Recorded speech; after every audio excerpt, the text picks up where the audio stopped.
Down in Belize, Argentina, South America. Yeah.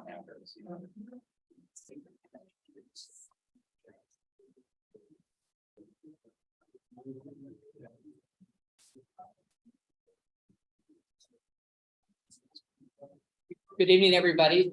Thank you for coming to the council meeting, February 7th of 2023. We'll do the Pledge of Allegiance. Oh, anybody would like some amplifying headphones, just raise your hand and somebody will bring them out to you after the pledge.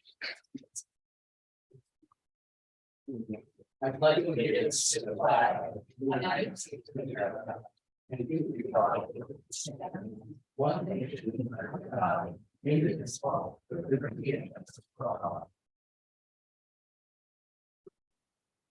All right, Donna, can you do a roll call, please? I will. Councilmember Bode. Here. Councilmember Sherman. Here. Councilmember Gutierrez. Here. Marinesco. Here. Deputy Mayor Schmidt. Here. Councilmember McDowell. Present. And Councilmember Peterson via Zoom. Here. Thank you. You're welcome. Yes. Yeah. Who needs him? I think it was jumping right there.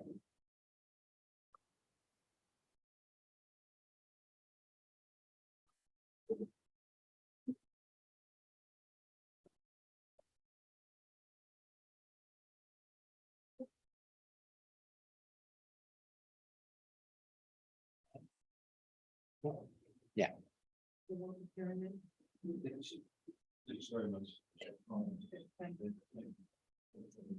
All right. Does the council have any late changes to the agenda tonight? All right. Do we have any board reports to share? Mine. I've Yes. had my Board of Health the last week and my left board this morning, so Thank you. not any news on it. Right. Has everyone reviewed the items in the consent agenda? Yes. All right, do we have a motion? Move to approve the consent agenda as published. Second. All right, we have a motion and a second to approve the consent agenda as published. All in favor, say aye. Aye. Opposed, motion carries. We have two presentations this evening. Liz Arbaugh is here to give us Mason County Historical Society Museum fourth quarter report.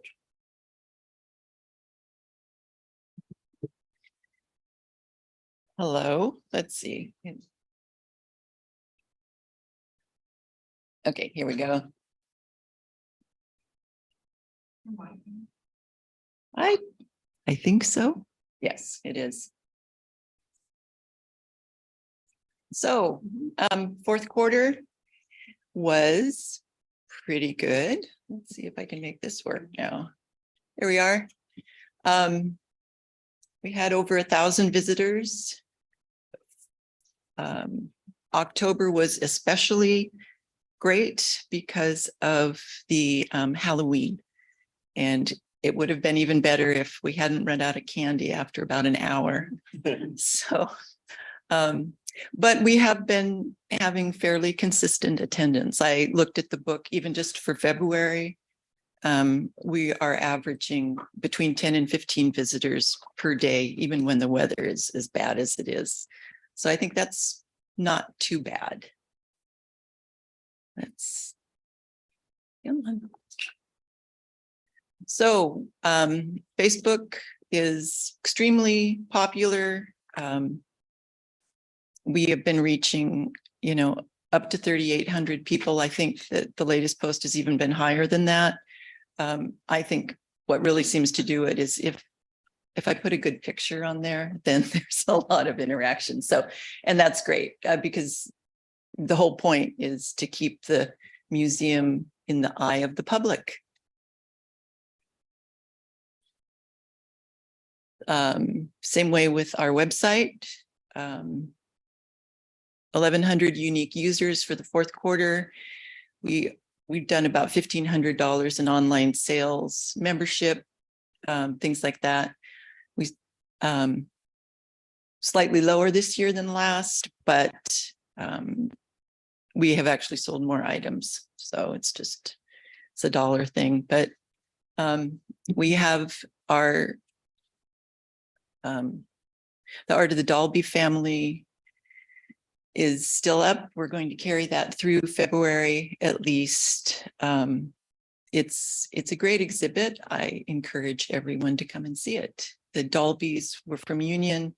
They were part of the artist colony, and we have 3 generations exhibited. So that's it. Are there any questions? I don't have a question, I have a comment. Yeah. That if anybody hasn't been to the historical museum, they need to go. It's very interesting, and if you grew up here in Shelton, you may be in that museum at. Yeah, we do. We have family folders Yeah. on a lot of people. So So it's great place. thank you. All right, thank you, Liz.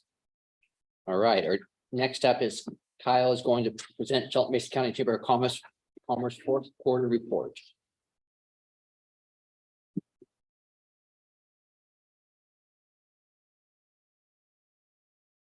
So we're doing fourth quarter 2022. We do a lot of year over year compared to last year, same time. And this is our visitor information services update.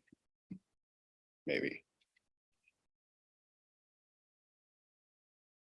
Oh, boy. Bring my glasses here.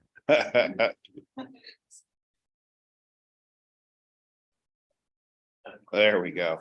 Okay, so the total number of visitors served at the Chamber's Visitor Centers in Q4 last year decreased by 10% compared to the same period the prior year, but has increased 36.7% over the same time period in 2019 prior to pre-pandemic. Visitors counted here are direct contacts with staff, volunteers. This does not include individuals or groups that access the self-serve brochures, Wild Side Guide, or those who send in an emissary to the visitor center from a larger group. Phone calls during Q4 increased over 2021 counts, have been on an upward trend.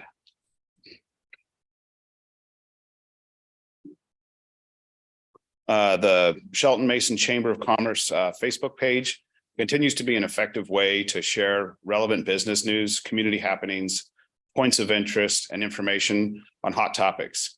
The Chamber is also a trusted source for relevant, timely information. Q4 last year, we had 17,291. The Hood Canal Visitor Center Facebook page.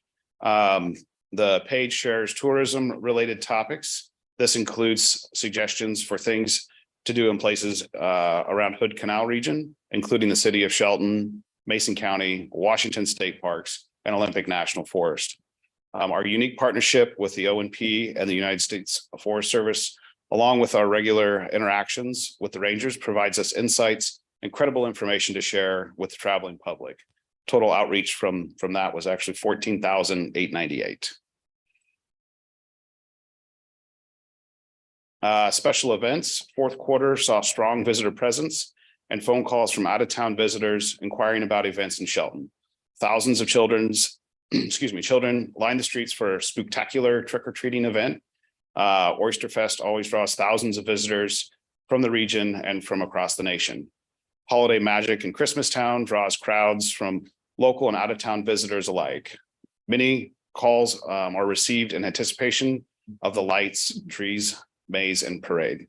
The Chamber actively promotes events and festivals via social media, its quarterly publication, and by offering credible and easy accessible information. We also answer phone and inquiries from day visitors and those seeking lodging, dining, and activity referrals.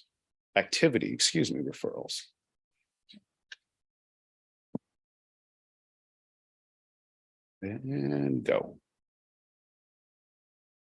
So our Google landing page, there's no way I'm going to see the percentages on this. So we had 1,000. Is it okay if I go closer and speak? Okay. So we had 133 profile interactions. That's up 29%. Again, this is year over year. People that viewed the business profile was up 77%. And then searches that showed our business chamber was up 95, or 96.5%.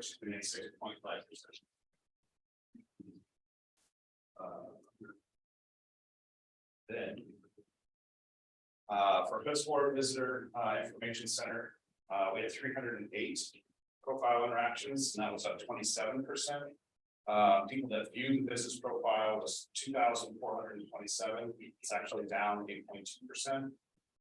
But searches that show the business in profile searches was up 17.9% or 630. That's it. Any questions for comments for Kyle? Thanks, Kyle. Thank you. Thanks. At this time, members of the public are invited to make public comment on any topic that's not listed on the agenda. Donna, do we have anybody interested in making public comment tonight? Yes, we do have some general public comment. First is Dean Jewett.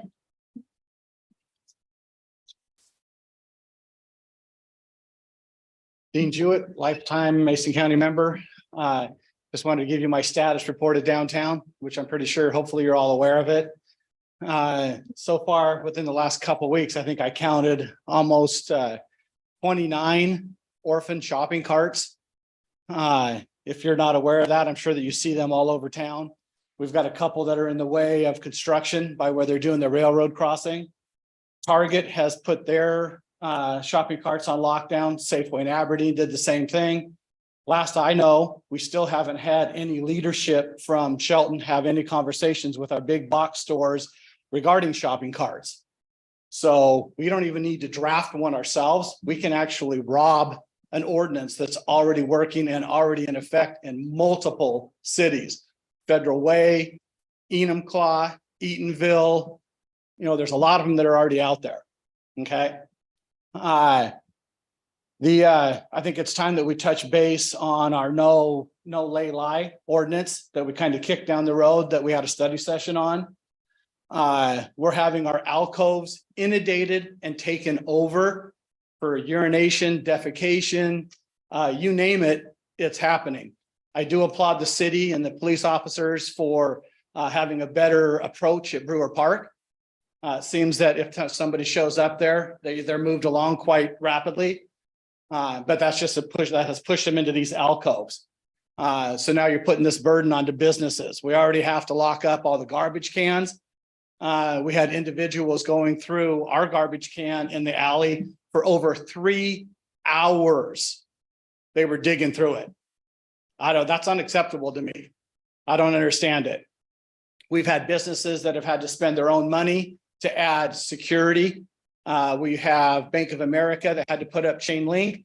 We had the VFW that had to put up chain link. We had Safeway, the back of their building, that they had to cut down all their landscaping. Multiple people in the alleys have to lock up and provide chains and cameras. I'm just kind of appalled at why we have to do that. And that stems from, what does it stem from? Lack of enforcement. Now that we have a jail that we can use, we have some transportation that we can do.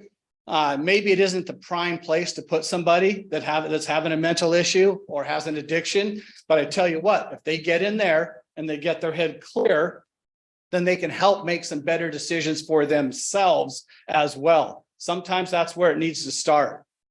But to keep doing what we've always done, we're going to keep getting what we always got. And what we got isn't working. And I'm sure that you are very well aware of that. Thank you. Next is Jackie Jewett. Decided not to speak tonight. Thank you. Okay. So we have quite a list tonight. Christopher Penoyer, are you signed up for general public comment? Sorry, I signed in the wrong place. I didn't have it public. Okay. Terry Evans, do you have a general public comment or an Oh, no, annex? I didn't mean to sign. Okay, Thanks, Bill. you're welcome.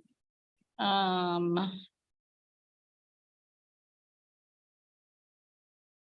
about Athena Ayers?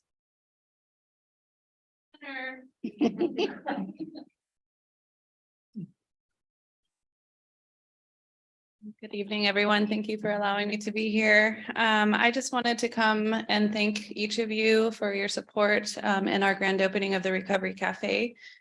We had an amazing turnout, and for those of you who don't know what that is, the Recovery Cafe is meant to be a space for people who identify with recovery.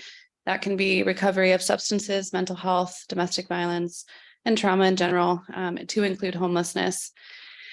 So far, we've only been open for a couple of days, but we've had a good amount of participation. We've got some classes up and going. And so if you're ever interested, our hours for that are Monday, Wednesday, and Friday from 10 to 6 starting out. Additionally, in regards to the orphaned shopping carts, we have hundreds of people who are sleeping on the streets with nowhere to go. And while I agree that having orphan shopping carts is a problem in our community, having real human beings out on the streets is a bigger problem. Just a couple Fridays ago, we did the pit count, of which I participated outreach for with Tammy and a couple other people from other agencies. And in one afternoon, I encountered almost 100 people who were living on the streets or in places not meant for habitation, to include their cars or abandoned buildings and such. One of those people was a young woman with a 2-month-old baby. So forgive me if I feel less empathy for the shopping carts and more for the human beings. Thank you.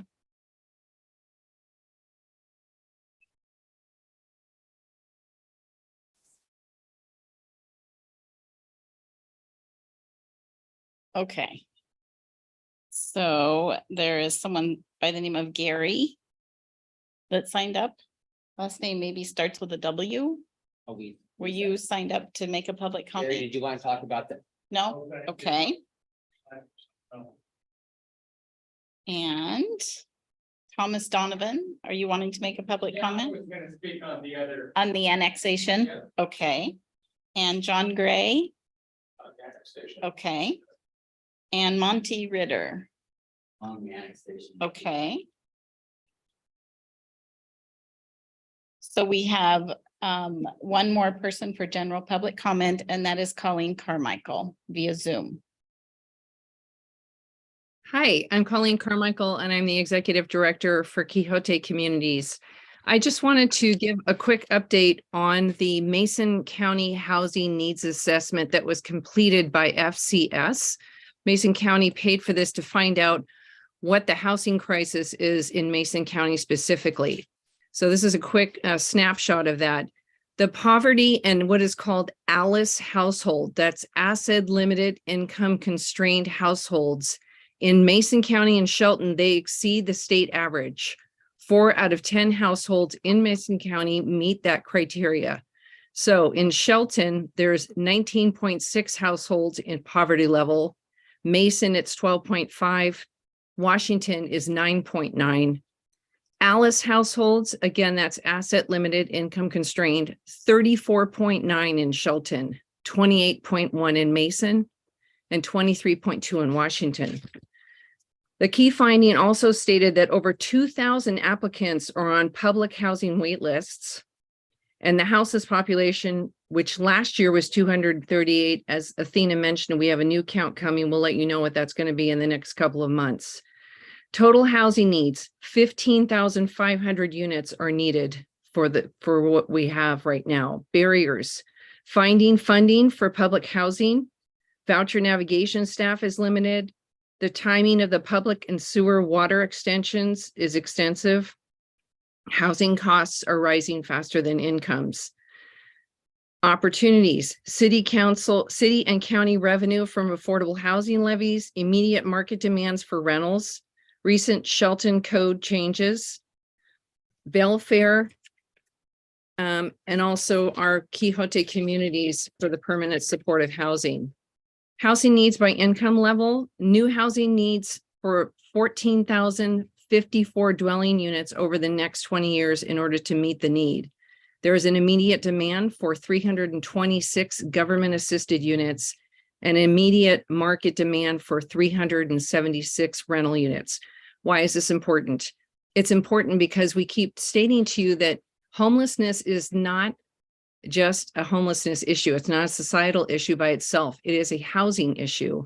And I think that the city of Shelton is trying to do their best, as is Mason County, to continue to increase the number of units. So I ask those of you at the here in the audience today to support that effort, because to get people off the streets, we need to provide housing for them. And I hope you will see that agencies like ourselves and others that are providing these services are reducing that number and making a difference in our community. Thank you. Thank you. Anyone else signed up for general public comment? I have some Can you- questions. Do we address them at? Is general public comment? It's about the laydown yard. I Okay. had questions about. That is on the agenda, so you can speak with that on the agenda. Come on up, Susan. I think I signed up on the wrong place. Susan. Hi, thanks for letting me speak. I'm Susan Kirchhoff. I'm the Director of the Youth Connection, and I just want to say thank you to all of you because you guys have been very supportive in moving our project forward. Since we've moved into the downtown area, for those that don't know, I run a Youth Connection. It's a drop-in center for homeless and at risk of homeless young people that are 12 to 24. In our process, we've served since 2019, 180 individuals have came into our center. 124 of those, more than that, have came into our center that have signed up for services. 120 of them have literally been homeless. That means they've lived in a place not meant for habitation, on the streets, in the tents. We have successfully housed 120 of those into permanent destinations. The Youth Connection, through our intensive case management and programs, have successfully moved 104 individuals into positive, successful housing, and that's important for us to know. I just said that, but I read it too. Sorry. Through many short-term grant opportunities currently running, we have 5 offsite shelter houses. With that, we have an 83% success rate. The state average is 60%. Just so you know, we're way above that. Rapid rehousing, the same thing. State average is 60%. We're hitting 89%. That means 89% of our people are not going back into homelessness. We are successfully keeping them housed. And the only way that we've been able to do that is to work through our programs. We've doubled them up, and we've just been very creative in ways to find them housing. The reason I'm speaking tonight is I know you're talking about an ordinance, and I just am excited that you guys are willing to help us move forward as we're buying our building. The intent is to put 12 transitional housing units because our current offsite shelter houses, the funding will run out in July and between July and September. And these units will continue to allow us to meet the success of what we're doing. I do also want to just give a kudos to my team publicly, because we have been weekly going to different parks and picking up garbage that are in the park. So you'll see my team out in the parks, and you'll see us wearing our uniform because I want to be part of the solution, not part of the problem. And we want to see our young people really making a difference in what they're doing. And we are in a housing crisis, and we're just trying to be part of the solution. Thank you. Is there anyone else in the audience like this talk on general public comment, not on an item on the agenda? All right, then we can move on. Tonight, Public Works Director Jay Harris has information for us about granting a public utility and access easement.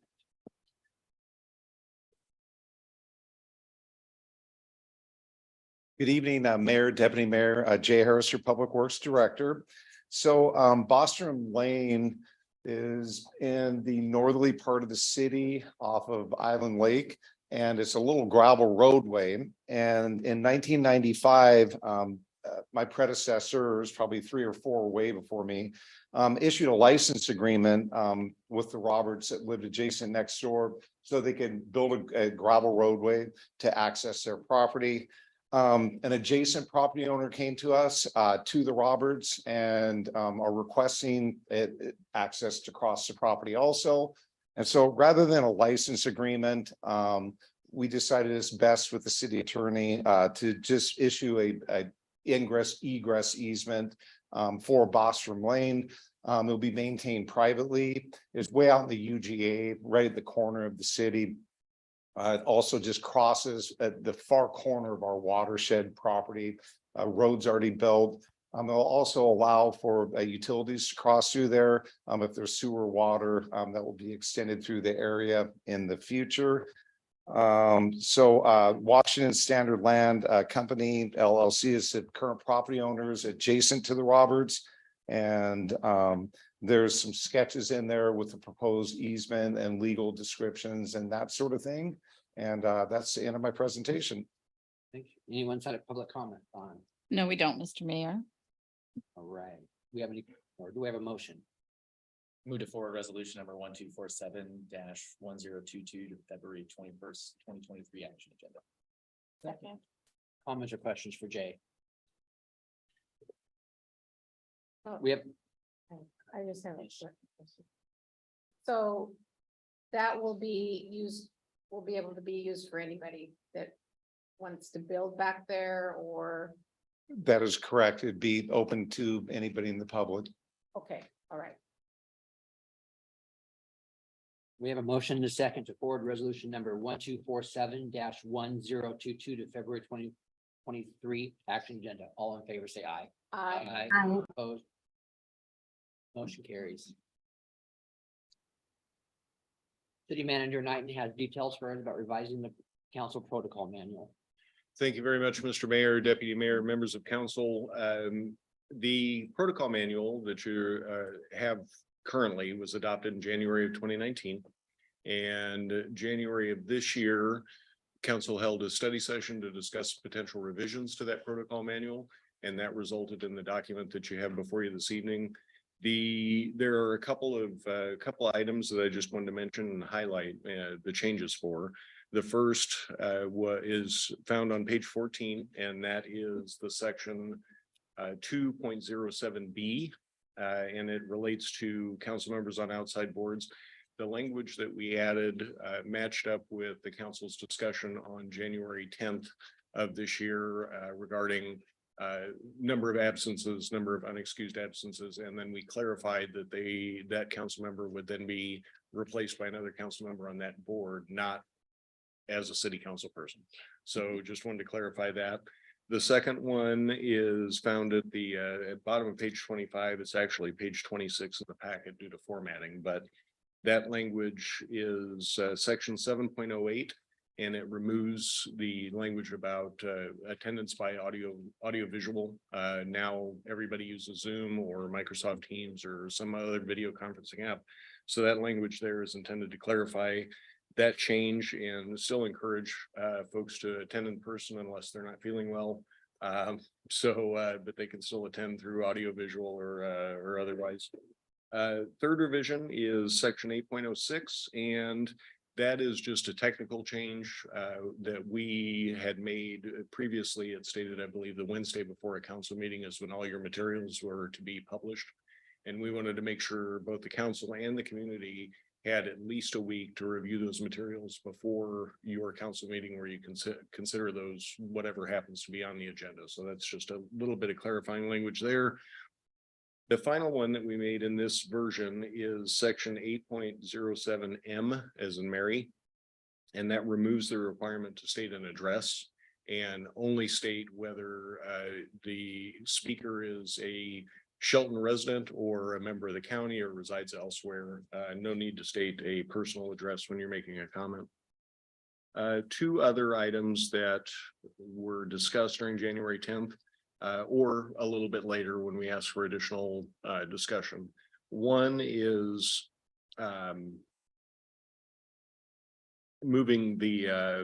changing the maximum amount of time for the public comment based on the number of folks in the audience, like we have tonight. Your your current version already allows you to do that, and under section 807D.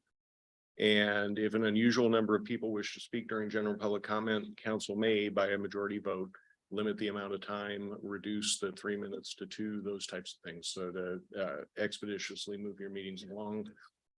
The next section was moving general public comment from the beginning of the agenda, like you had this evening. I believe it's item E after the presentations, to toward the end to allow council more time or a better opportunity to discuss general public comment and potentially add items to the new business portion of your agenda, which is last.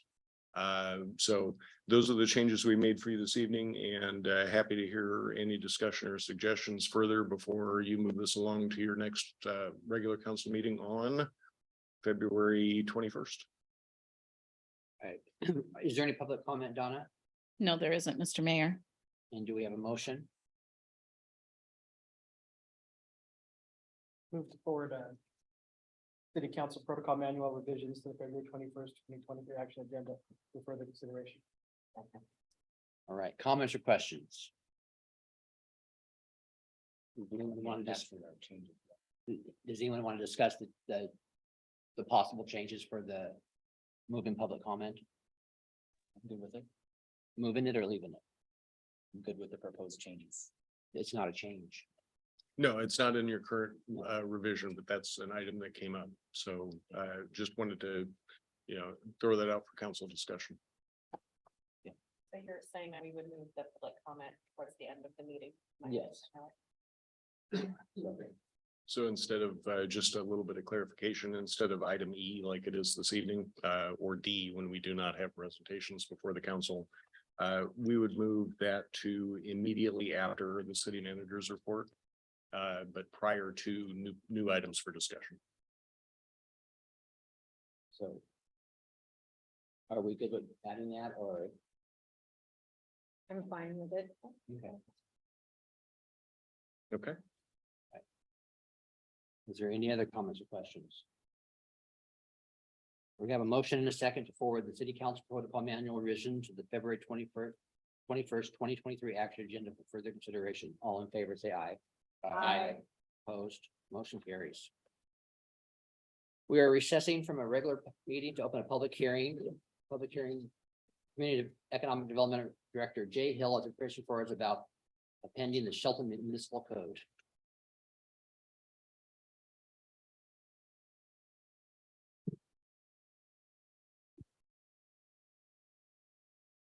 Learned my lesson from last time. I'm just going to hold it up here. So thank you, Mayor and Council. So this is a request to amend the municipal code to allow a use that's actually already enumerated in our code. Within the list of enumerated uses, we have rooming houses, which is a traditional form of housing that's existed basically through history where people take in renters and whatnot.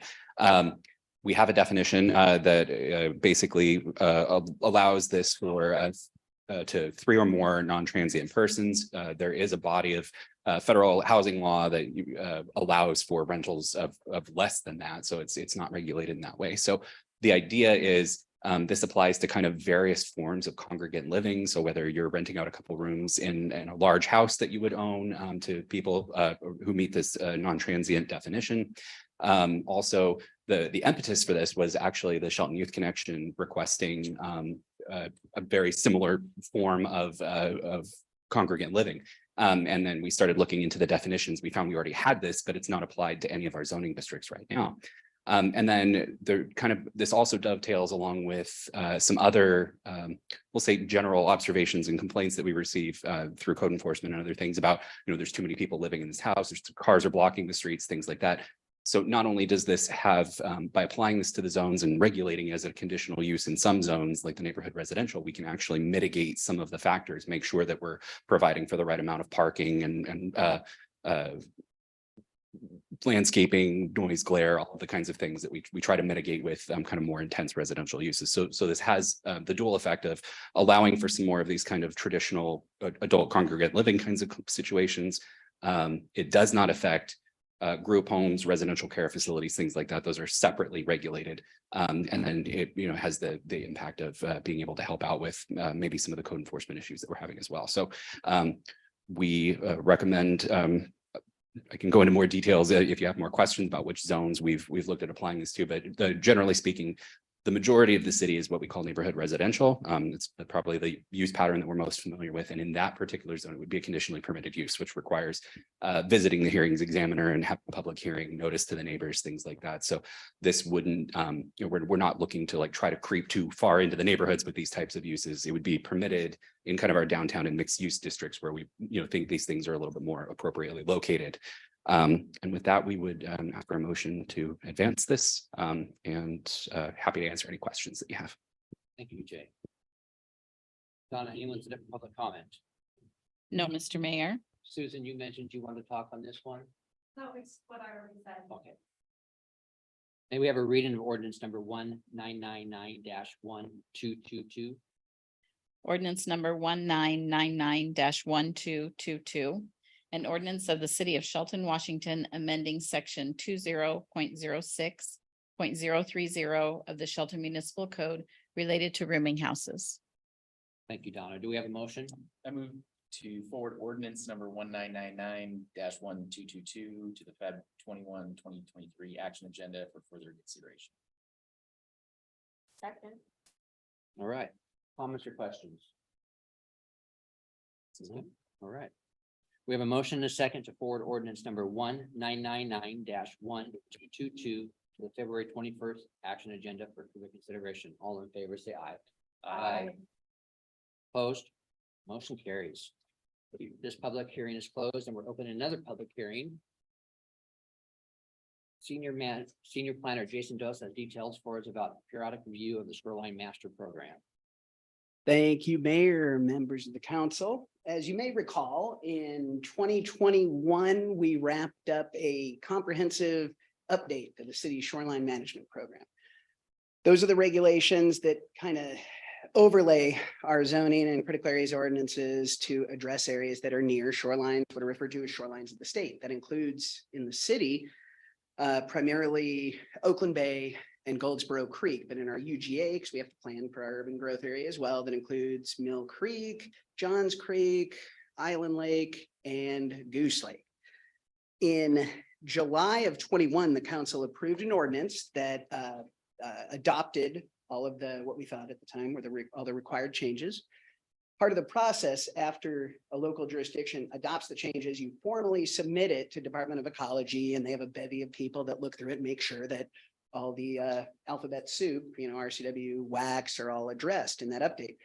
They came back to us with a letter with a couple of recommended, they gave us a conditional approval of the update and gave us a letter with, I suppose I could read my staff report, huh? Basically 4 recommended changes that are so non-substantive. I regret the fact that I have to take up your time with a public hearing for it, to be honest. It affects 3 chapters of the code of the Shoreline Master Program. One of them in chapter 2 simply lifts the language out of one section, inserts it into another, because ecology correctly pointed out that the language was included in the exemptions portion, but it's not an official exemption that's noted there. It is exempted by another section of state law, but not in the official shoreline exemptions. I know it doesn't really make sense, but they wanted it put in the applicability section, not in the exemption sections. Exact same language, put in a different section. We amended 2 definitions to meet current state definitions, and then softened, I guess is the term, the reference to the city's critical areas ordinance. And that was at Ecology's request because they wanted to be a soft reference, not a hard reference. We literally cited code sections. They wanted it just cited that you follow the critical areas ordinance. And we're recommending that you place this on your February 21st meeting for adoption. Thank you, Jason. Anyone sign up for public comment? No, we don't, Mr. Mayor. All right. We have a reading of ordinance number 2000-1222.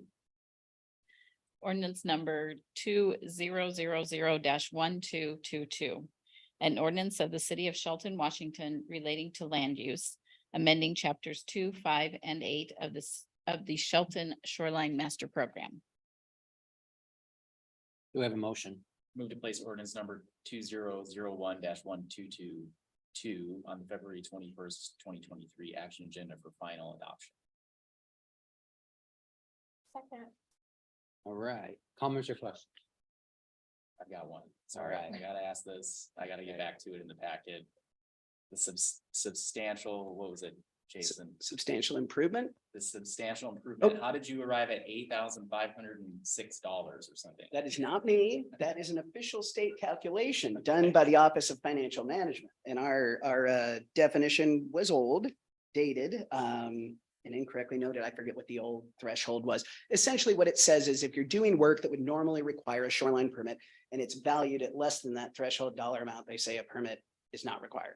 So it's just, they update it every, I want to say 7 years in the RCW, and it just so happens that we overlapped between the time we drafted the changes, the council adopted them, and I finally submitted them for review, because there's a lot of gyrations you have to go through. You have to fill out all these things and submit certain copies and certifications and all these things. Took a couple months to submit it. In between that time, they updated the value threshold. So that was one of the comments that came back. All right, Thanks. any other comments or questions?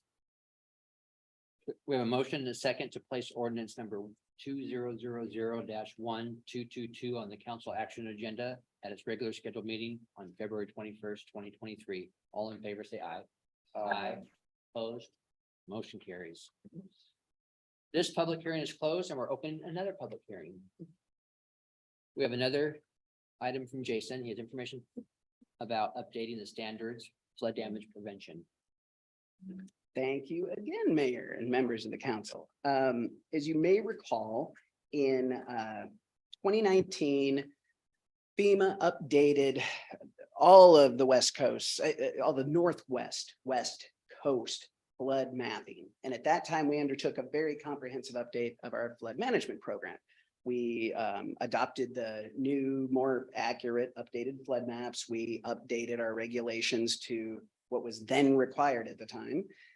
And that was preceded, I want to say, maybe 6 years previous to that, an extremely comprehensive update that took a long time. I think we even brought on a consultant to help with it.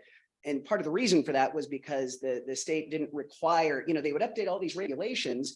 And when you're getting peppered with all these regulation changes, it's hard to keep straight what is exactly required to go in these ordinances. So they would periodically have these community assistance visits that Ecology and FEMA would do. Come to the city, review our regulations, review how we're doing things, and basically check all the boxes, make sure we're following FEMA guidelines for flood safe construction.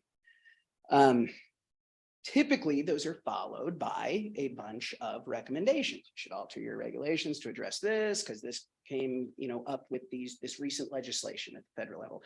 And as everyone's aware, as time goes on, we're seeing more and more severe events. We're seeing more damage done because of flooding. And each event, I think, is a learning experience for emergency managers. So they lobby Congress, they revise the regs, and in turn, it all trickles down. We have to revise ours. To be a little more proactive about it, Ecology has been doing 3 to 5 year community assistance visits, and we just got done with ours this past year. And what you see here is in staff's opinion, there's several changes proposed, but most of them relate to definitions, clarifying what we were requiring already. It's just now the federal government requires you explicitly state that every structure you have to retain an elevation certificate, for example. We did that, but we didn't have it explicitly stated in our code. So a lot of these changes are things like that. I can answer specific questions. I didn't come prepared to walk you through every single change, but honestly, I've been doing flood review in the city for 17 years. We've been implementing these requirements. Just now they're explicitly stated. That's the best way I can relay it. Because all of these are required in the documents we typically refer to when reviewing development in the flood zone. And again, as with the previous one, we are recommending this be placed on your February 21st meeting for adoption. Thank you. Anyone sign up for public testimony, Donna? No, Mr. Mayor. We have a reading of ordinance number 2001-1222. Ordinance number 2001-1222.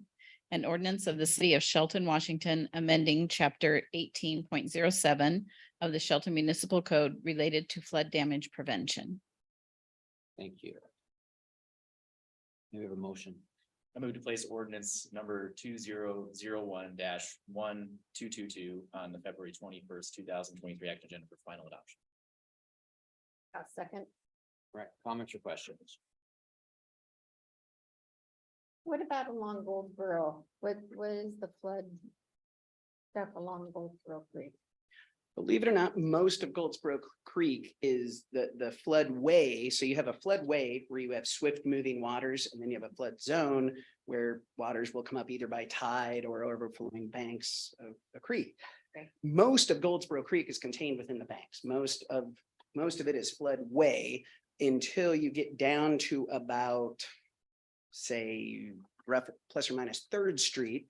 Then it starts overtopping the banks, typically from a king tide. You typically won't see Goldsboro Creek overtop its banks of its own accord. It's typically coupled with a king tide, lots of rain, high water, nowhere for it to go. So it essentially eddies at about 1st Street and kind of fills everything up, comes up through storm drains, you name it.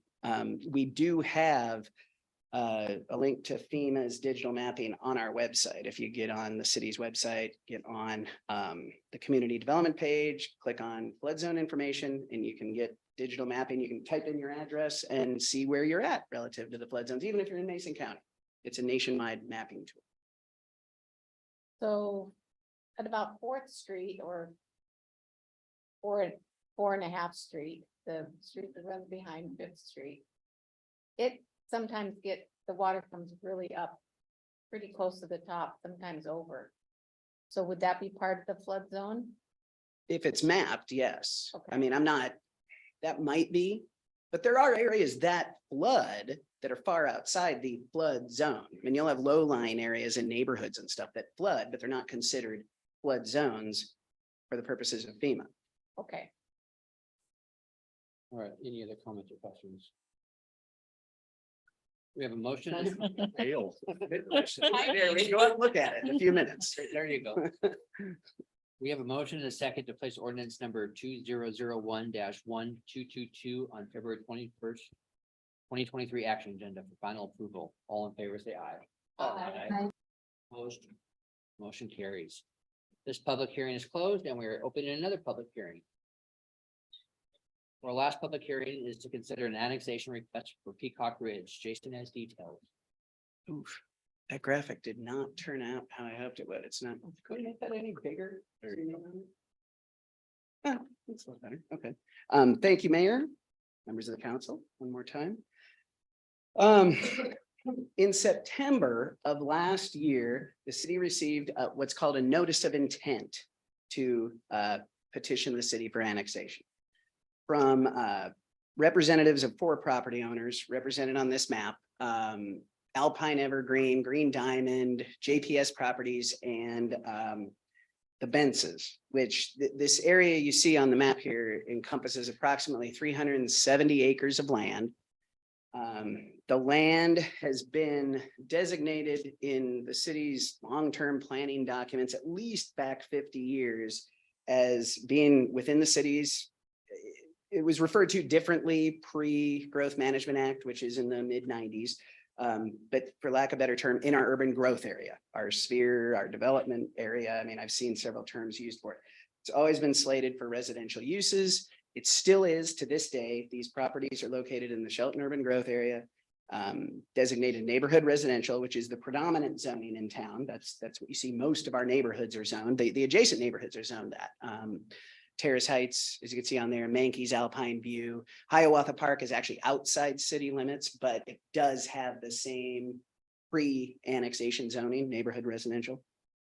So in September, the applicant applied to the city with what's called a notice of intent to annex. And essentially we came to the council at that time, showed the council the configuration.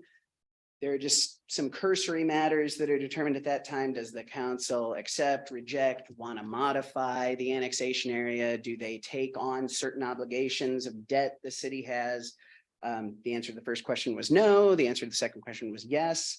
And then the council approved the resolution, which then authorizes the properties to go through what's called a formal petition for annexation. And typically what you would do if you didn't have full ownership and full property owner concurrence with it, you would circulate a petition to all the property owners, which they've done.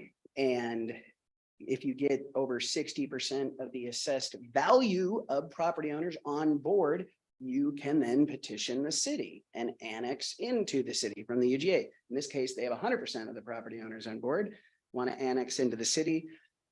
No development is proposed at this time. We're not considering changing any zoning. Essentially, this has been designated in our long-range documents, in our current comprehensive plan, and anticipated for development. It's addressed in our utility plans for water and sewer. It's, you know, generally speaking, until you get an actual development proposal, you can't work out the finer nuances. The next step essentially would be for this city council to make a decision. We want to accept it. Do we not want to accept it? Then there's some permutations we would have to go through, provided the annexation gets approved. We've got to provide some documentation to the state. That'll take a little time to get together, but then it would basically become effective and part of city limits within 5 days of the ordinance passing. And we're requesting that you place it on your February 21st meeting for action. Thank you, Jason. I know we have public comment, Donna, so who's Yes, yes, there is, Mr. Mayor. First is Mark, is it Golda?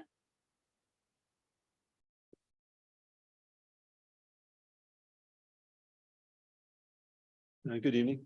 I'd like to speak as a resident of the Hiawatha subdivision, which lies north of that map, just immediately north of the proposed annexation area. Regarding the public notice of this proposed annexation, it's kind of rich on high altitude photos, but pretty poor on details. And my previous speaker was kind of vague about what exactly we're going to be putting in there, except the fact it's going to be residential. I'd like to have a few of the questions answered, not here, but to put on the record. What are going to be the residential density limits for these properties that are proposed for annexation? What infrastructure in particular is going to be provided and who's going to pay for it? And finally, will this access to this proposed area be coming in from Hiawatha Park? That's an area of really deep concern in my subdivision. And we're very anxious to not have any access to this from our subdivision. Let's see if I left anything out. Regarding the property owned by Green Diamond, if you take a look at the northernmost area there, which is abuts my property. Some time ago, I had approached Green Diamond in the matter of purchasing some of the property there, directly adjacent to my property. And he told me that it was not for sale because it was a wetland and subject to frequent flooding. And I think the council ought to take into account before permits are issued for developing that part, that it's a wetland. And it seems to me that's a no-go situation. But anyway, I thought I'd put on the record. These 3 questions need to be answered in articulate form in great detail before approval. Thanks very much. Thank you.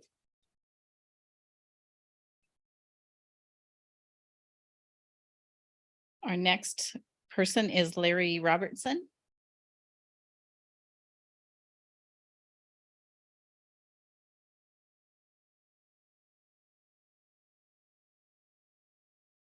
Thank you for letting me speak here.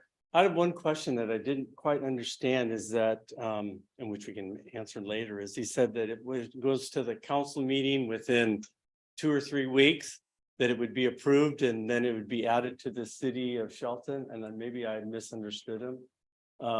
So that meant that this annexation would be done in 3 weeks or 2 weeks and it would be done. My second question was it appears to be a very large area of just forest land, and the cost to develop, which he said there's no development now, which seemed odd that somebody would want to be in and have no development in mind. That city sewer and water and all that stuff, the cost that would take to, service this area would be quite expensive. Would it be, just like who's paying for all that, and are all those costs going to be passed on to all the city residents or people that are affected by it? And a third of all was, it just recently, in fact, just a couple days ago, King 5 put an article out how that studies have been done that chemicals are leaching into Puget Sound, affecting the southern resident killer whales and all the other things. And so what, the effect of all this added sewer through the existing sewer plant, is it adequate to house whatever they would have the density for that 300 acres or whatever it could be? Is the city sewer adequate to provide, services for that many more people? And if not, is there a cost added or something that's been already looked at that's going to affect, the people, the residents, or whoever might be affected by that added development there? Otherwise, I doubt, you could be into the city, but why would you want to be annexed to the city if you're just going to grow trees? So assuming that, something else is going to happen, even though there's nothing proposed, I'm sure it's in the back of somebody's mind that it will be proposed. So thank you. Thank you.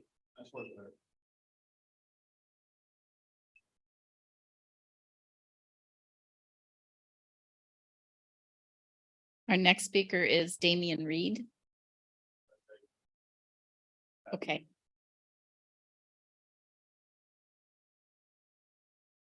How about someone with maybe the last name Fletcher? Okay, all right, no problem. Thomas Donovan.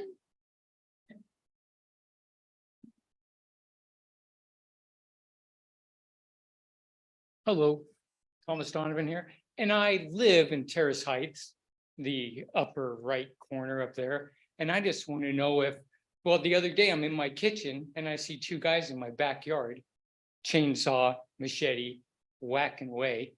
And I'm thinking, what the hell's going on here?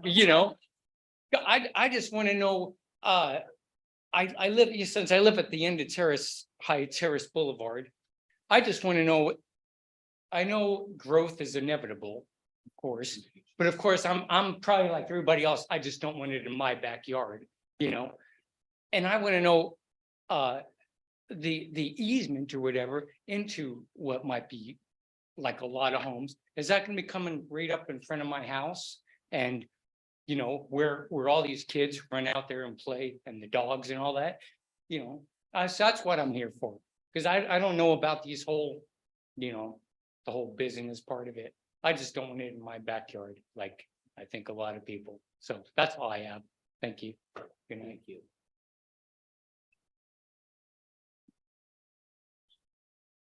And we have John Gray.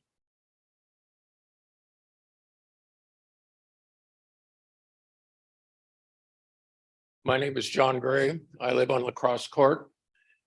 And I'm really not opposed to the annexation, but I know that that is going to lead to development. And that is going to lead to issues of access. Right now, today, there's one way in and out of that property. One could consider the 370 acres as one great big cul-de-sac. So if we annex this and the development begins, the question becomes, how are folks going to get in and out of there?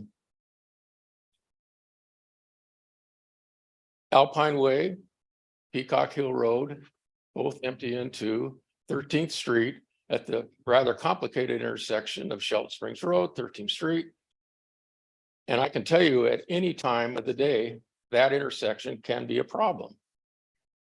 It is borderline impossible at about 7:30 in the morning when everybody's going to school. And it's borderline impossible to negotiate that intersection at about 2:30 in the afternoon when everybody's coming home from school. And that's just for the residents that live on Mount Kings Alpine View. We're talking maybe a couple dozen homes. We're talking about the folks that are in the Alpine apartments. So what happens when you add several hundred more homes? Where are these people going to get in and out of there? I personally think that that's a significant enough issue that it should be adequately resolved before the annexation takes place. Thank you.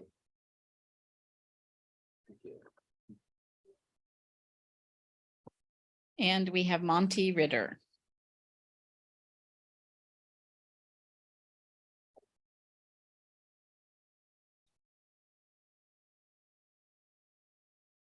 Thank you. My name is Monty Ritter. I live on the top of Upper Canyon Creek. My house is over on the Capitol Hill side, and the backyard is up against this proposed annexation in the wetlands down on the southeast corner of that Green Diamond property. Years ago when Simpson Timber Company owned it, I would drive out the south part of my property and drive across the creek and I'd go across the old logging road and I'd pop out where they eventually built that Olympic College of Shelton. And that used to be kind of a nice way to get up to top of the hill before they had the Walmart and all that. I was looking, when I get down to the bottom right-hand corner of the Green Diamond property now, I could look across the street in the wintertime, across the creek in the wintertime when all the leaves were down, and I could see the northeast corner of the city limits, which is where Fogarty Street and Maple Street would link up. So I live on Maple Street up there. And so just across the creek, I could see from my logging road access the top of the city right there. And it was a nice trail. I was on the Mason County Park and Trail Citizens Advisory Board, and we did a lot of outreach and talking to the people in the community. And one of the most important things to the community would be a nice trail that would connect the schools up here on the top of the Shelton area by the hospital, and the high school. It would be giving them a nice safe trail to get all the way up. If you look to the top of this proposed annexation there, that's just the south end of the port of Shelton property. And so there'd be a way to get over to the port of Shelton and have some access to the it's not shown right here. It's a little higher than what's right there, but there'd be a nice access over to the port of Shelton. Thank you. And you can see right there. Yeah, right there. And you'd have a nice way to get up there. So we'd have eventually, if this annexation went through, I was pleased to see that the council's aware that developers are required to put some property into the common good for parks and trails. So if you go forward with this annexation, one of the things you can do when they do come forward with their proposal is you can say, okay, well, let's get a nice little safe trail, get the kids off of Johns Prairie Road. One of the things we did is we talked to the people up there on the Johns Prairie Road, all the commercial businesses, and both the Port of Shelton and the PUD3, they can't let us use their properties. Unfortunately, PUD3 has other power companies using those transmission lines, and we can't use their land. And the Port of Shelton and all these other businesses don't like having kids and bicyclists and everybody running, alongside and in front of all their trucks and everything. That's unfair, pardon. Thank you. You get the point. I think it's an important thing for the community, and there's a lot of reasons for you guys to look forward to this annexation, even if there is no proposal at this moment. Thank you. Thank you. That completes our list, Mr. Mayor. Anyone online?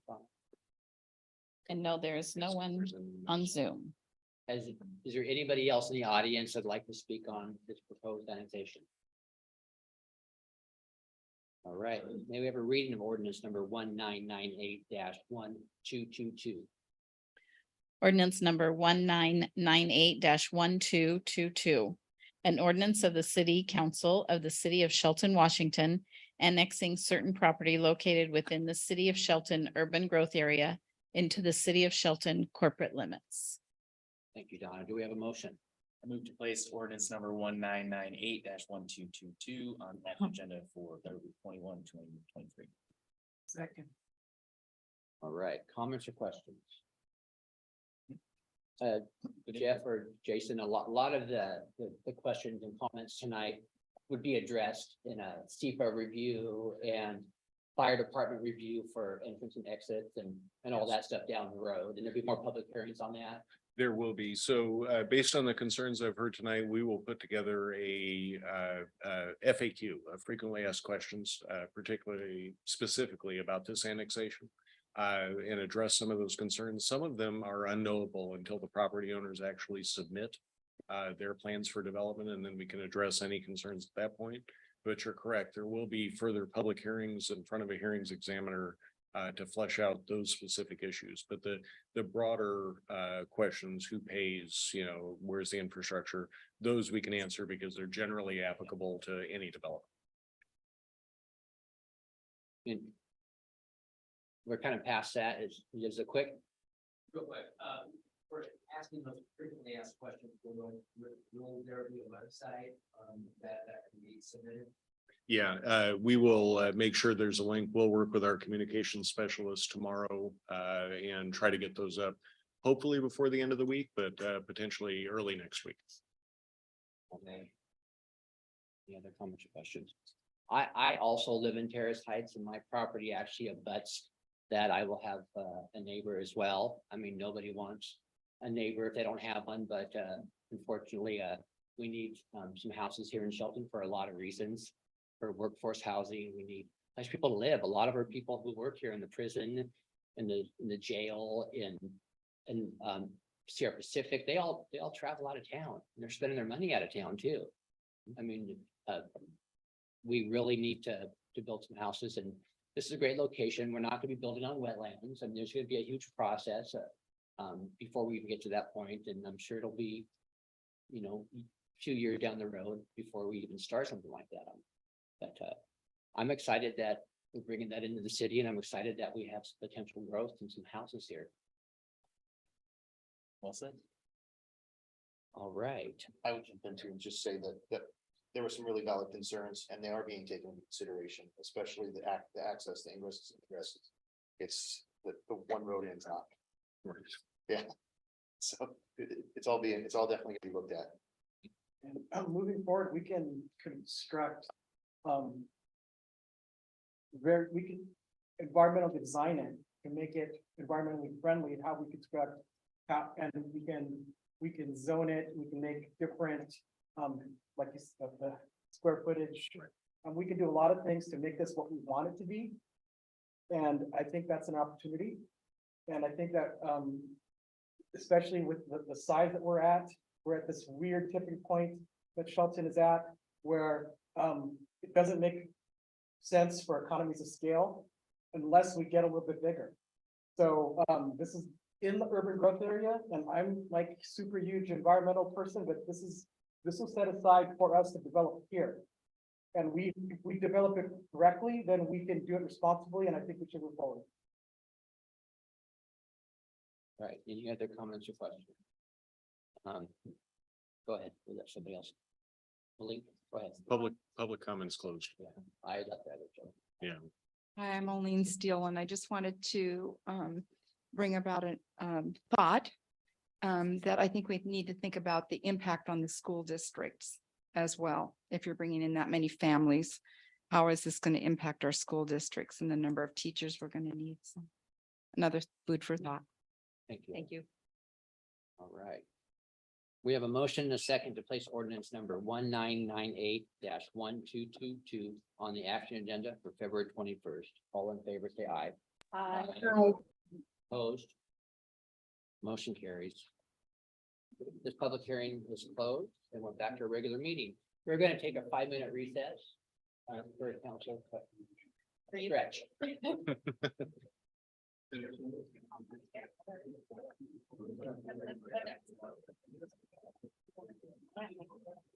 Oh.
Right.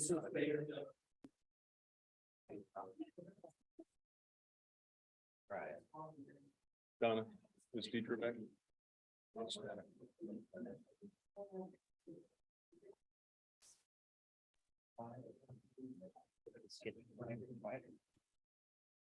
There we go.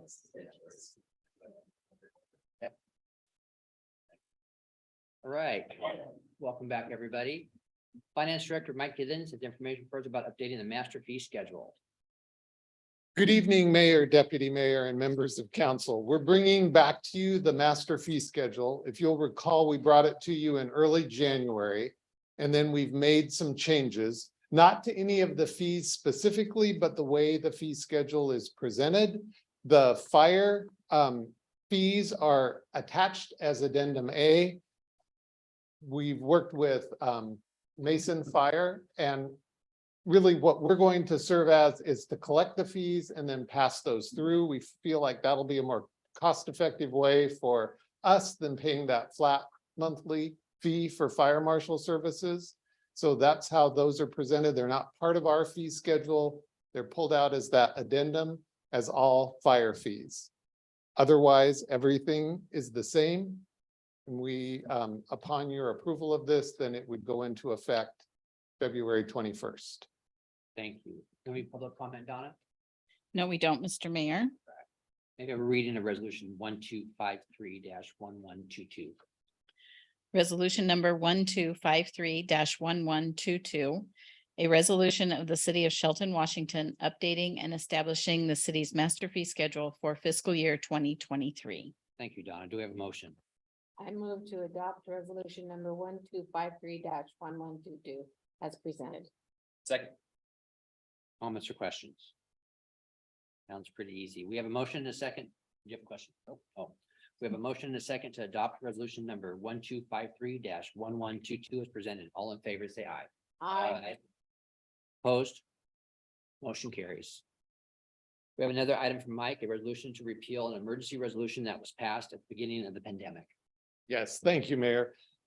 So the main reason that I'm bringing this to you as the finance director is that as part of this emergency proclamation, it set forth certain stipulations about how utility bills would be paid, et cetera. And so we have found that we need to have a formal repeal of this. The emergency proclamation at the state level has since been repealed. I do want to point out that we have 4 remaining will pay agreements that we will continue to honor with utility rate payers, but otherwise everything is back to normal operations. And so ending the emergency proclamation is what has been recommended that we bring to you for action. Thank you, Mike. Any public comment, Donna?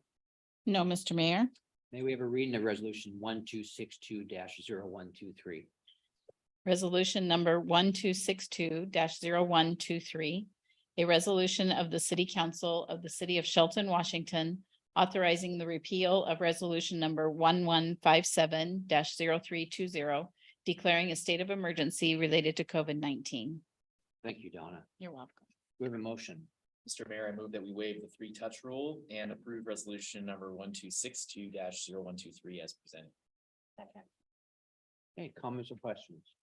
Excuse me, Mr. Mayor, who was the second on that? Sharon, thank you. Sure. Comments or questions? We have a motion and a second to waive the 3-touch rule and approve resolution number 1262-0123 as presented. All in favor, say aye. Aye. Opposed? Motion carries.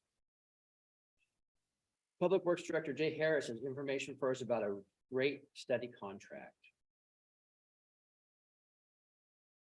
Good evening, Mayor, Deputy Mayor, Council. Jay Harris, your Public Works Director. In 2017, the city of Shelton completed a sewer and water rate study for the 2018 to 2023 rate period. The rates run out this year. The proposal is to hire FCS Group to look at the rates starting in 2024, maybe go out to 2028, 2026, right in that range. Usually go out 3-4 years, sometimes 5, that sort of thing. We have completed the water and wastewater comprehensive plans, updated them.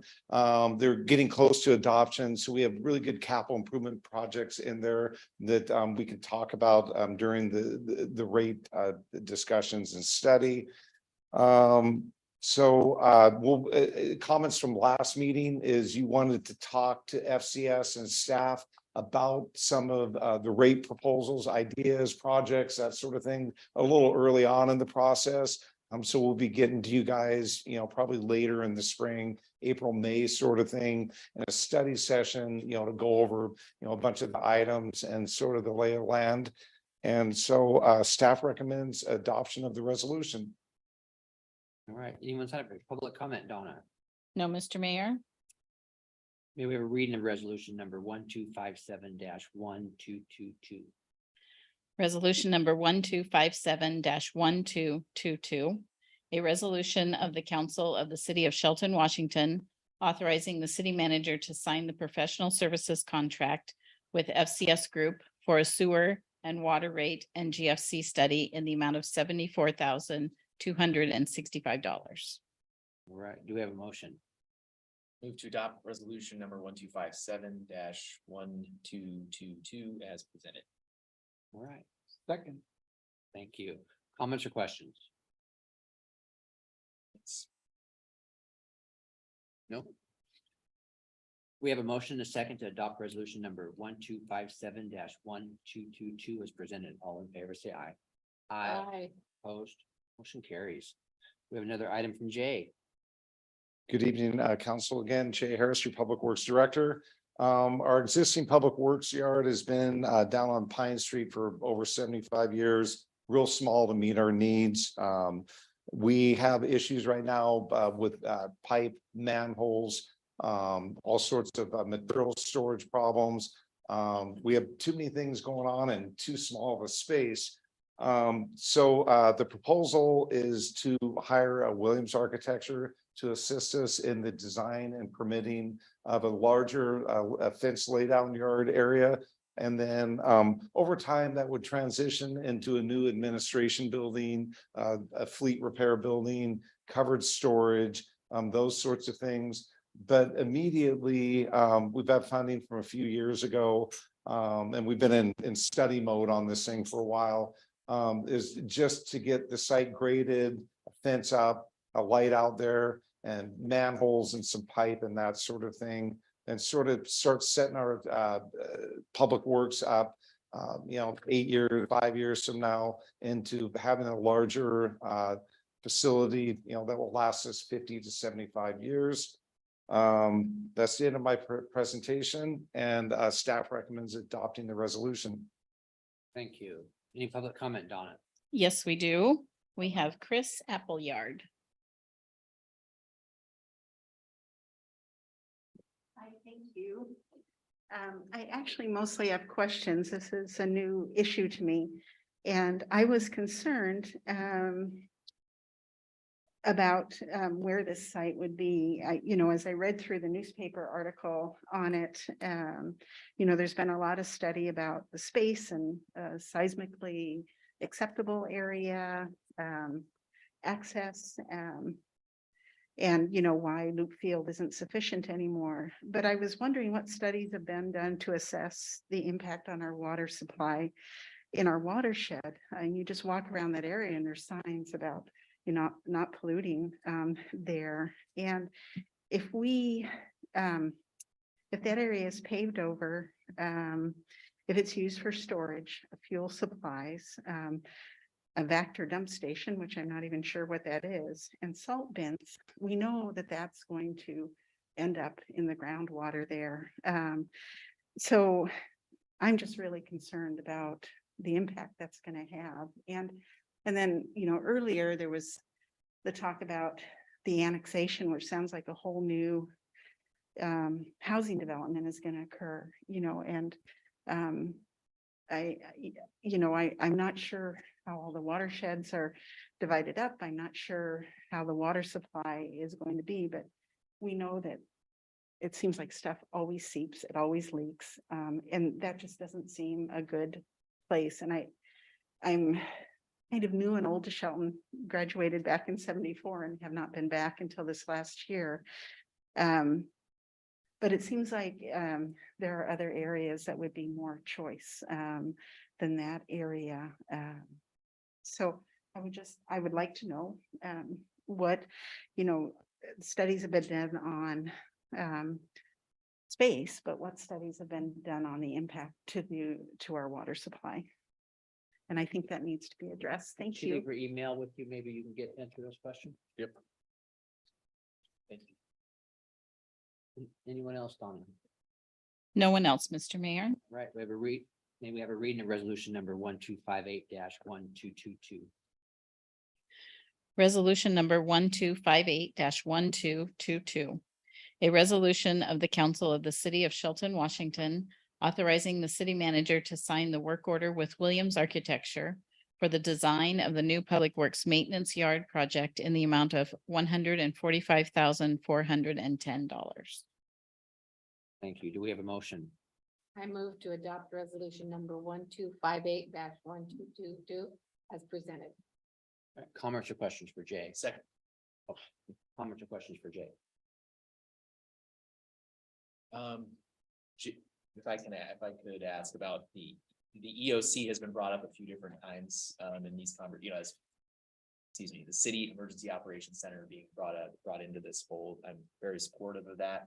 I would like the city though to work with MACECOM and our other first responder agencies to make sure we're making that investment the wisest way, because I know the county's pursuing a north end, the EOC, they've got their own, and there's money being spent, Homeland Security dollars.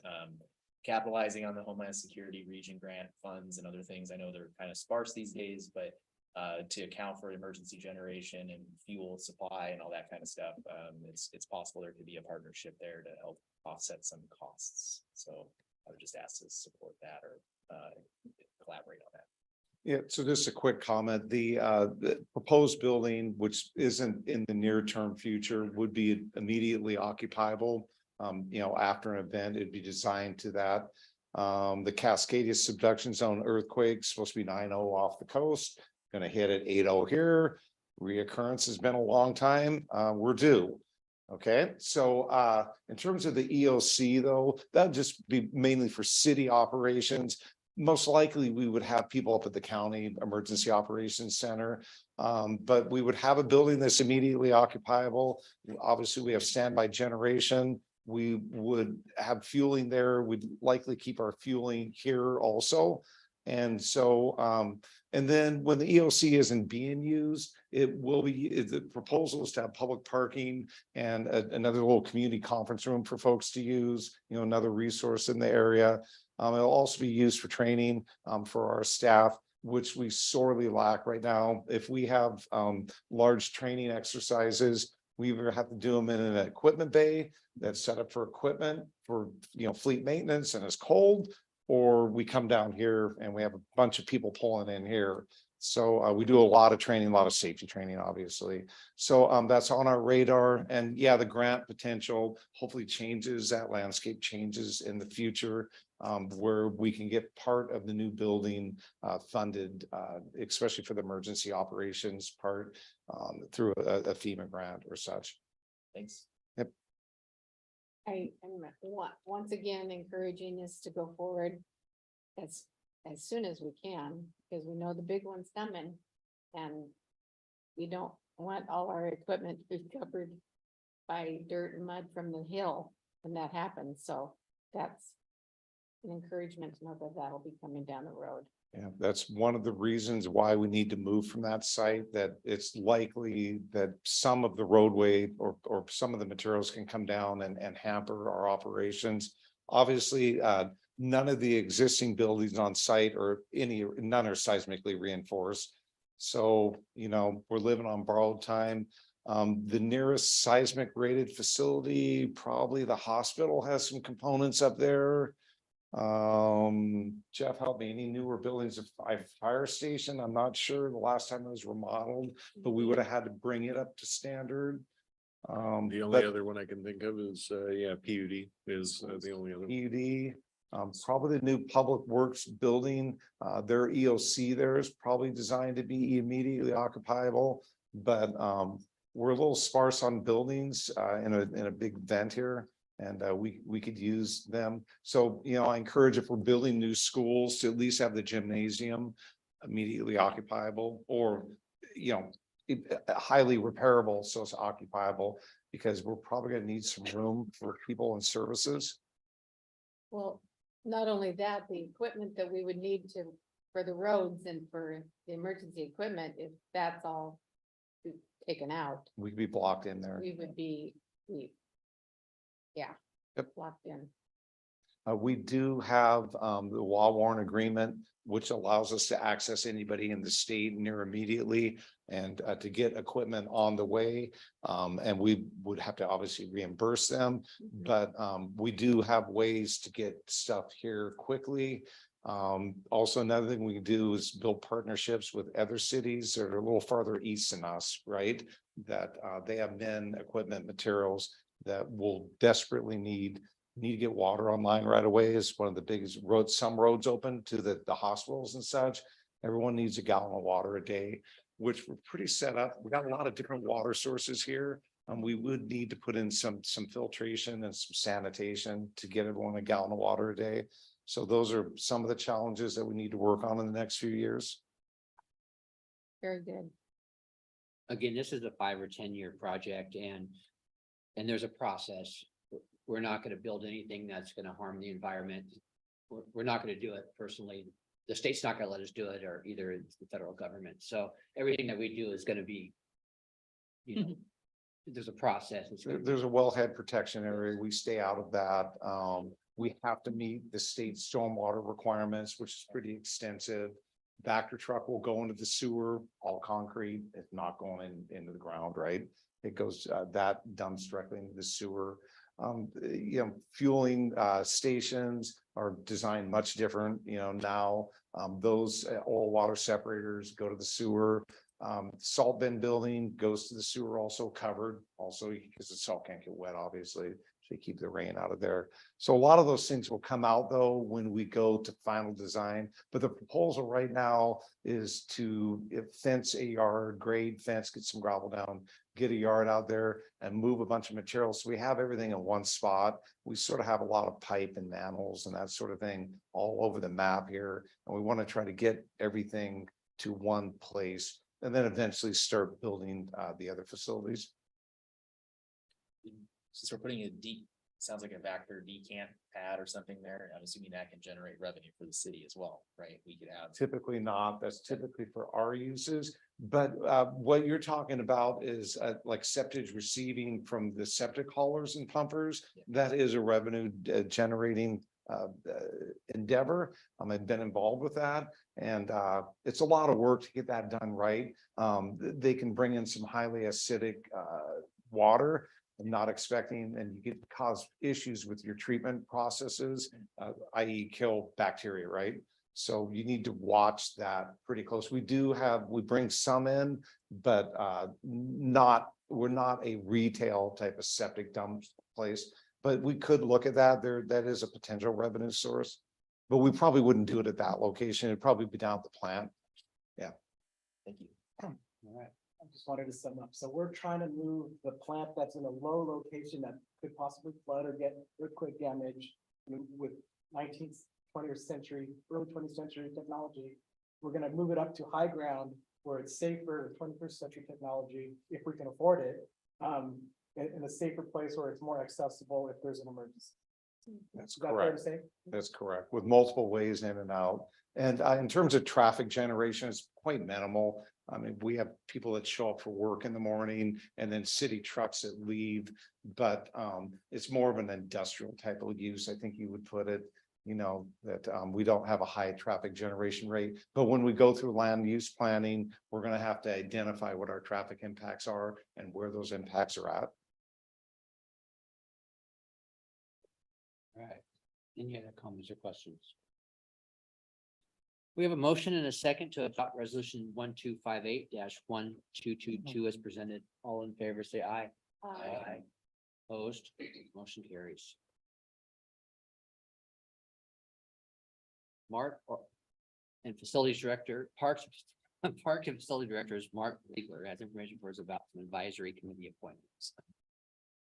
The Mark. Right, it's been a late night, Mayor. Thank you again, Mayor, Deputy Mayor.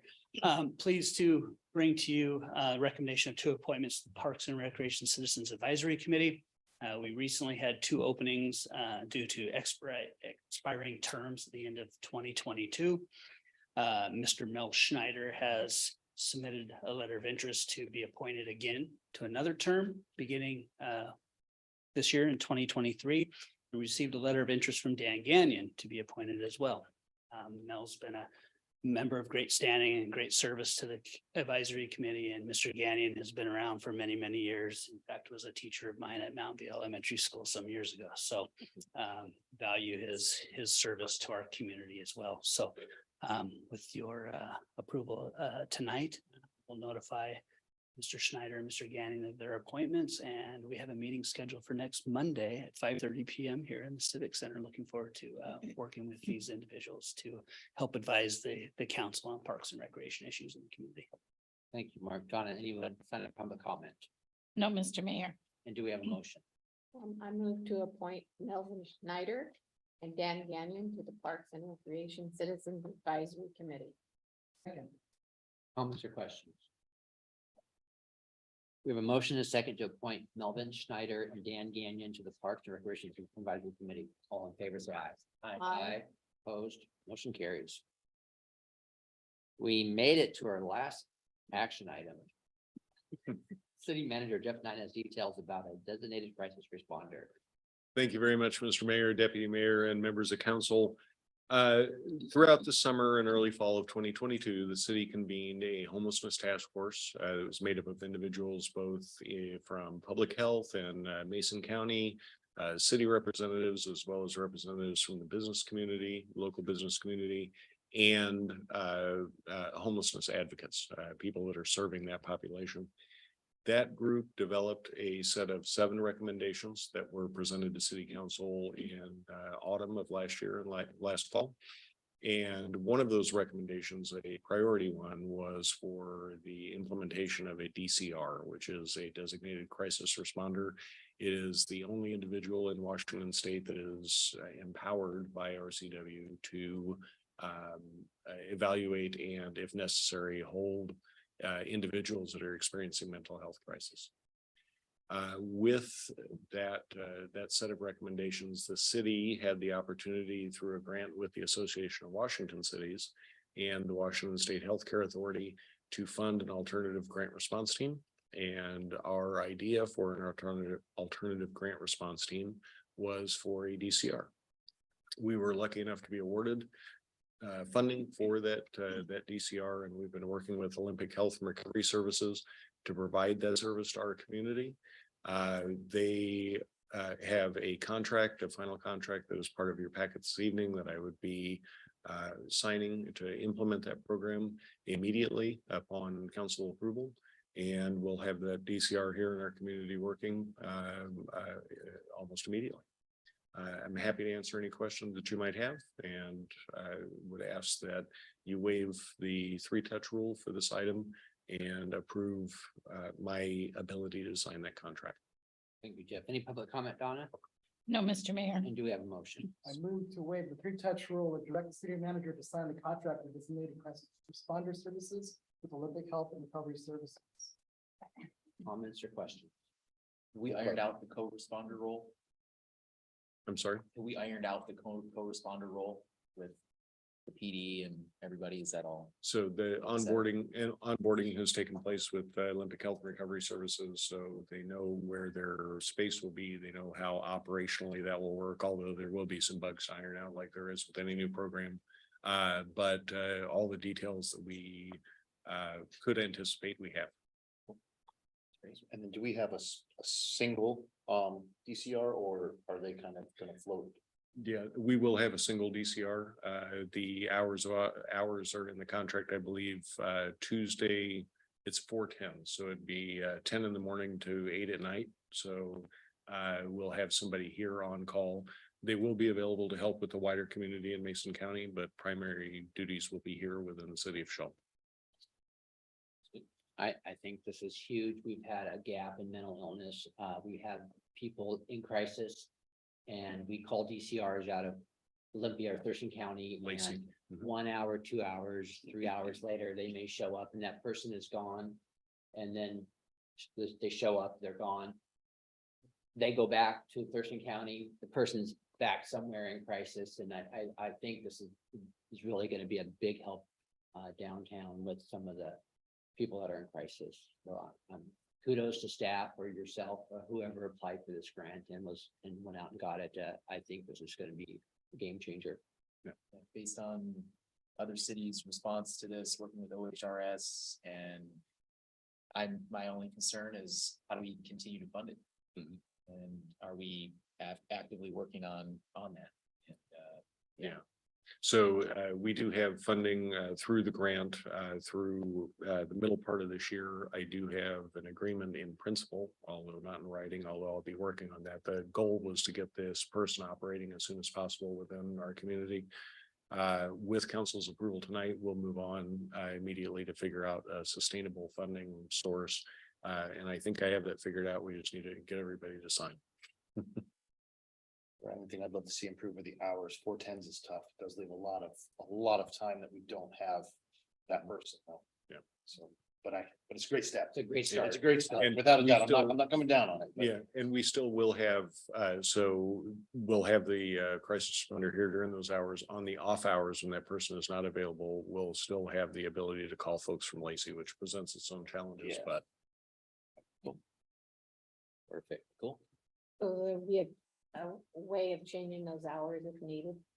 yes, that was something that I talked with the operations officer for Olympic Health and Recovery Services about. If we see a need in different hours of the day or different times, there's the ability to change that. Although the data from Olympic Health and Recovery Services shows that the early evening from about 4 to about 8 is generally the most active. But if we see something more unique here in our community, then we have the ability to address that. All right. Seeing no other questions or comments, we have a motion and a second to waive the 3-touch rule. Direct city manager to sign the contract for designated crisis responder services with Olympic Health and Recovery Services. All in favor, say aye. Aye. Opposed. Motion carries.